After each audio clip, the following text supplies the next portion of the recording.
শিৱসাগৰ জিলাৰ নাজিৰাৰ সোণপুৰত চাঞ্চল্যকৰ ঘটনা 12 ডিচেম্বৰৰ পৰা নিৰুদ্দেশ হৈ আছে একেটা পৰিয়ালৰে দুগৰাকী মহিলাসহ এগৰাকী যুৱতী। নিৰুদ্দেশ হৈ থকা মহিলাসহ এগৰাকী যুৱতী ক্ৰমে পপি চেতিয়া, দীপা চেতিয়া আৰু গীতা বিশ্বকৰ্মা। 12 ডিচেম্বৰৰ বিয়লিৰ পৰা নিৰুদ্দেশ হৈ থকাত শিমলুগুৰি আৰক্ষী চকীত পৰিয়ালৰ লোকে দাখিল কৰিছে এজাহাৰ। পপি চেতিয়াৰ স্বামী প্ৰাঞ্জল চেতিয়াই দাখিল কৰিছে এজাহাৰ।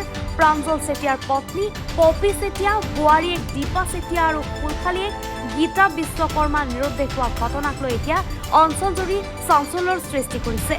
যোৱা নিশা পপি চেতিয়াৰ স্বামী প্ৰাঞ্জল চেতিয়া, দীপা চেতিয়াৰ স্বামী বিশ্বজিৎ চেতিয়াই নিৰুদ্দিষ্ট কেইগৰাকীক বিচাৰি উপস্থিত হয় শিৱসাগৰ চহৰৰ বাবুপট্টিত।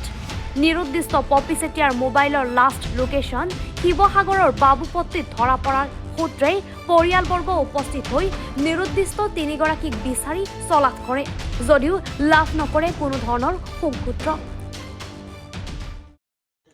ঘটনাটো মানে মইতো ইভাগে যে বিশেষ জানো। মই তাৰমানে ধৰক আৰু মই টাউনত আছোঁ, টাউনত থাকোঁতে তেনেকুৱাতে তাৰমানে মোক মাইকী মানে মোক ফোন কৰিলে, বোলে এনেকুৱা কথা হ'ল, বোলে এনেকৈ বোলে বেটি বোলে ঘৰত নাই ক'লৈ গ'ল বোলে নাজানো, বোলে ৰাতি বোলে মোক কেনেকৈ কৈছে বোলে আমাৰ বিয়নীয়ে ফোন কৰিছে এনে বোলে পপি বোলে তালৈ গৈছিলে নেকি ঘৰলৈ। মই বোলো আমাৰ ইয়ালৈ নাই আহা। মাইকী ক'লে বোলে তালৈ নাই যোৱা, কেলৈ আহিব, আমি তাইতো অকণমান দিন ৰাখিবলৈ তই মাইকী ক'লে যে মই তাইক অকণমান দিনলৈকে মই তাইক ৰাখিব নোৱাৰোঁ কেতিয়াও, কেলৈ ৰাখিম। তাৰপৰা তেনেকুৱাতে মোৰ বিয়জনে মোক ফোন কৰিলে, বোলে বিয়বি এনেকুৱা কথা বোলে ঘটনা। মই বোলো এই জাষ্ট মই শুনিছোঁ পাই কি হৈছে একো এতিয়ালৈকে গম পোৱা নাই। তাৰপৰা তেনেকুৱাতে ধৰক আৰু ফোনাফোনি হৈ আছে আৰু ফোনাফোনি যে ৰাতি বিষয় নিলোঁ যে ক'ত বিচাৰি যাম। তাৰপৰা তেনেকুৱাতে ধৰক আকৌ আজি ৰাতিপুৱা গ'লোঁ গৈ পেলাই তাৰপৰা ক'লোঁ বোলো থানাত গৈ এজাহাৰখন দিওঁগৈ। থানাত এজাহাৰখন দিয়া হ'ল আৰু দিয়া হ'ল যদিও এটা থানাত তাৰমানে এজাহাৰখন তাৰমানে তেওঁলোকে এটা নি পেলাই থৈ দিছে।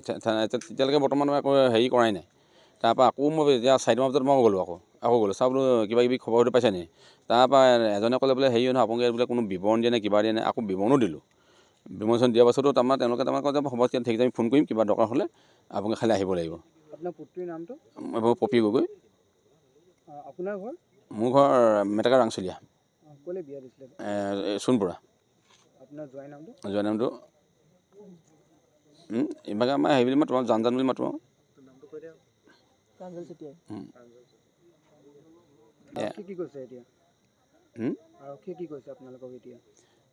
এতিয়াতো বৰ্তমান একো কোৱা নাই। তাৰপৰা এতিয়া কি কৰিব, এতিয়া আমি ধৰক এনেই লোকেশ্যনটো পাইছোঁ, লোকেশ্যনটো পাই পেলাই আমি এনেই অকণমান এনকুৱাৰী নিজে আহিছোঁ যদি আমি ধৰক এতিয়া ঘপকৈতো ক'তো সোমাব নোৱাৰোঁ। সোমাবতো আমাৰতো আমাৰ ইয়াত বাধা আছে, আমি কিন্তু ঘপকৈ গৈ পেলাই সোমোৱাটো আমাৰ যুক্তিও নহয় লোকৰ ঘৰে ঘৰে। লোকেশ্যন দেখি পাইছিলে? লোকেশ্যনটো আমি তাৰমানে ধৰক এতিয়া হোৱাটছআপৰ সেইটো লোকেশ্যনটো পাইছিলোঁ।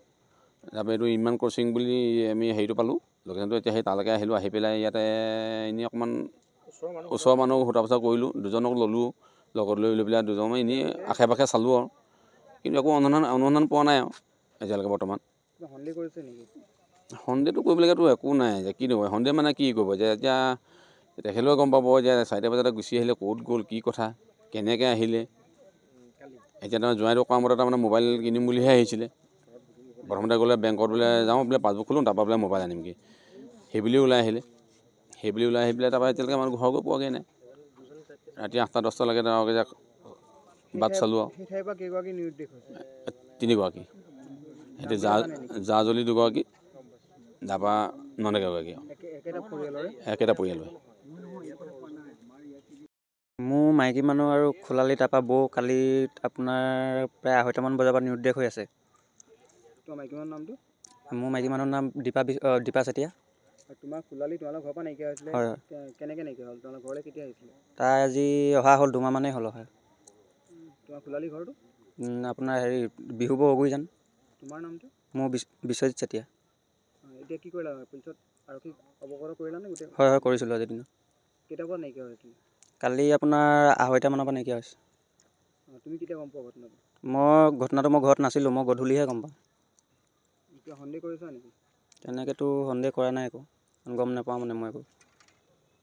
এতিয়া আৰক্ষীয়ে কি কৈছে তোমালোকক? তেওঁলোকক এজাহাৰ এখন দিছিলোঁ, তাৰপৰা তেওঁলোকে ক'লে যে পিছবেলা জনাম বুলি ক'লে। হয় এতিয়ালৈকে জনোৱা নাই মানে তেওঁলোকে। এতিয়া তোমালোকে শিৱসাগৰত যে আছা, হয় কি ভিত্তিত শিৱসাগৰলৈ আহিলা তোমালোকে? নাই আমি ইয়াত মানে আপোনাৰ লোকেশ্যন ইয়াতে আছে নি তেনেকৈ পাইছিলোঁ মানে, সেইটো কাৰণে আহিছিলোঁ। আপোনাৰ দুপৰীয়া মই ভাত খাব যাওঁতে তাইক ক'লে বেংকত যাম বুলি ক'লে। বেংকলৈ একাউণ্ট খুলিব বেংকলৈ যাম বুলি ক'লত মই ক'লোঁ যাবলৈ, তাৰপিছত দেখোন বেংকৰ পৰা অহা ঘূৰিয়ে নাহিলে। কোন আছিলে? মাইকী মানুহ হয় মোৰ, নামটো কি? পপি গগৈ, কোন কোন জেগাৰ হয়? সোণপুৰা ঘাট। কেতিয়া হ'ল? কালি 2:30মান বজাত। কি তাৰিখ আছিলে? কালি আপোনাৰ কালি 12 তাৰিখ। পুলিচত দিয়া হ'ল নে? পুলিচত দিয়া হ'ল। কি কৈছে আৰক্ষীয়ে এতিয়া? আৰক্ষীয়ে আপোনাৰ চাইছে, হেৰি যিমান পাৰোঁ সিমান চেষ্টা কৰিছে আৰক্ষীয়ে। কিবা সন্দেহ কৰিছা নেকি? সন্দেহটো একো নাই। আৰু কোনোবা নিৰুদ্দেশ হৈছে নেকি? হৈছে মোৰ ভাই বোৱাৰী আৰু ভাই বোৱাৰী ভনীয়েক। নামকেইটা কি কি? ভাই বোৱাৰীৰ নাম দীপা আৰু ইজনীৰ আপোনাৰ তাৰ নামটো মই নাজানো নহয়। দীপা আৰু গীতা।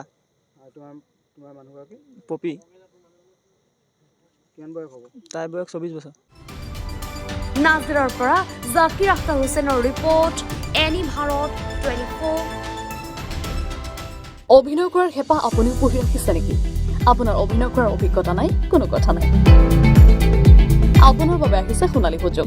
29 ছেপ্টেম্বৰত দিনৰ 9 বজাৰ পৰা নিশা 8 বজালৈ বলিউড তথা হলিউডৰ চিনেমাৰ বাবে অডিশ্যন হ'বলৈ গৈ আছে গুৱাহাটীৰ কাহিলীপাৰাস্থিত জ্যোতি চিত্ৰবনত। 5 বছৰ বয়সৰ পৰা 17 বছৰ ব্যক্তিয়ে কৰিব পাৰিব অংশগ্ৰহণ। পঞ্জীয়ন হ'ব বিনামূলীয়া, নিৰ্দিষ্ট ৱেবছাইটত কৰিব পাৰিব আবেদন।